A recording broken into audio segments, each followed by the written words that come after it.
Alright folks, what you see behind me is the Grand Coulee Dam. That sucker is big.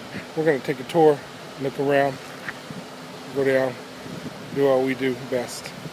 Alright, a lot of water down there folks, a lot of water.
So they live off the desert in makeshift tents made out of blankets and sheets to block the heat winds from hitting them.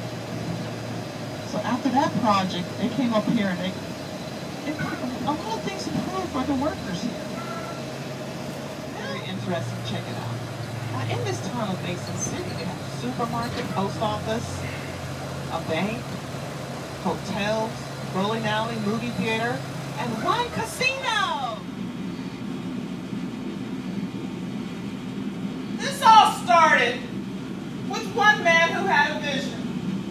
His name was Rufus Woods.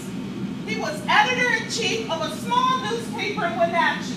He thought one day, as the Columbia River was flowing by, wouldn't it be nice if we could irrigate more land out there? So he talked to politicians, the mayor, the governor. You know what everyone told him? Are you crazy? You can't make the desert bloom. Years went by. He shared his same vision with one kid fresh out of law school. His name was Billy Clapp. Billy Clapp told him, we can do this, Rufus, we can do this. So he had residents all across Washington State writing letters to Congress. Billy Clapp proved that the pen was mightier than the sword. Congress listened. We'll do 3 studies. The first study failed. The second study failed. The third study was conducted by the Army Corps of Engineers. They say the best place to put a dam for irrigation will be right here. President Roosevelt was eager to put men back to work. It was during the Depression. They were hungry, starving out there. He approved of it. Congress approved of it. Let's build it. So they started building. And building this dam. And building. And all of a sudden, what was going on in the world at the time? World War II. So they changed their focus from irrigation to about power production, building huge generators on a larger scale, sending out all that power out to Boeing to build the super fighter aircrafts. More power, sending out to Puget Sound to build those huge ships. More power, sending out to Yakima, Hanford Beach, where they built the bomb that helped end the war. After the war, they went back to the original focus of irrigation. You see all that lovely water behind you? We're sending it to these pumps right now you're sitting down on. And then we send that water up 280 feet up the hillside into these 12-foot diameter siphons. From there, the water flows down to a 1.8-mile canal. And it fills into Banks Lake. We created that. 26 miles long. But it doesn't stop there. More canals, more wastewaterways, more siphons. Pond Hope Reservoir near Moses Lake. More canals, more wastewaterways, all the way up to the southern tip of Washington State, where it meets up with the Columbia and goes out to the Pacific Ocean. We irrigate 671,000 acres, a $1.3 billion agriculture industry. We went from a population of less than 1,000 to 500,000. We grow 92 different crops from A to Z. Number one, potatoes. We grow more potatoes than any state.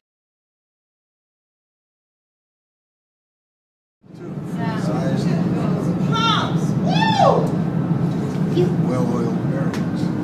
The first 6 crops you see in front of you were manufactured. Bombings. Some knucklehead, parked a car next to a building and blew it half to pieces. So that's why they closed off this bridge. And they added guides. Before, you can walk around these generators with no problem. Times have changed. To our right is Lake Roosevelt. It stretches all the way up to the Canadian border, 151 miles. Right now we're at full pull, 1,290 feet above sea level. We were spilling water over the dam, over the spillways for the last 9 weeks. All this water comes from Canada, the Canadian Rockies. When the snow melts, it goes down.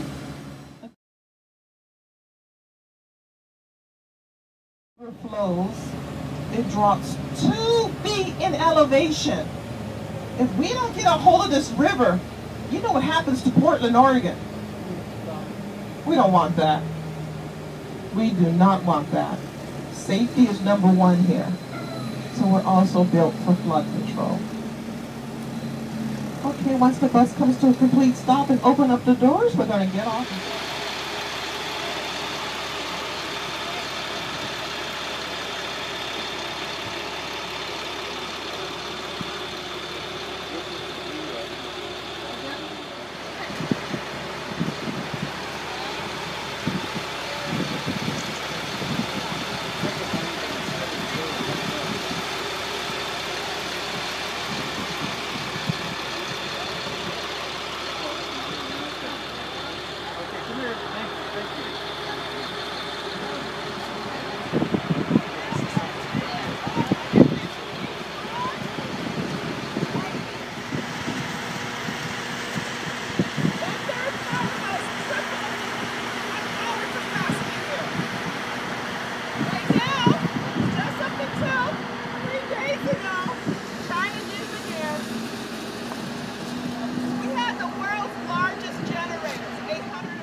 Morning, folks. Directly behind me you will see Grand Coulee Dam.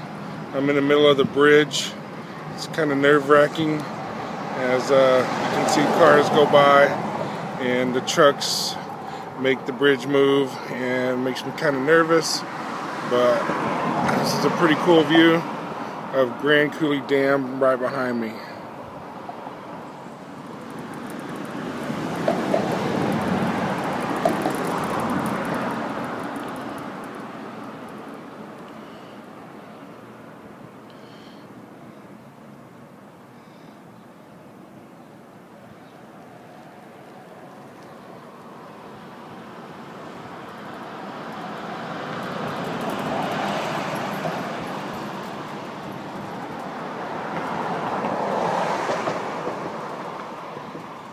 Directly behind me is the bridge I'm walking up. Already walked down the other side, and I'm gonna walk back up.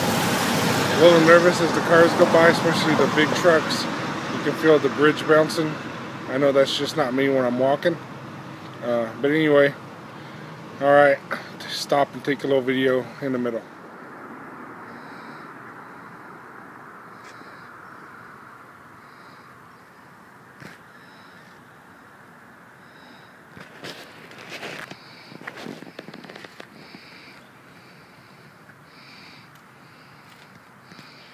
Alright, so here I am in what is probably the middle of the bridge, the dam. You can see the water, the valley.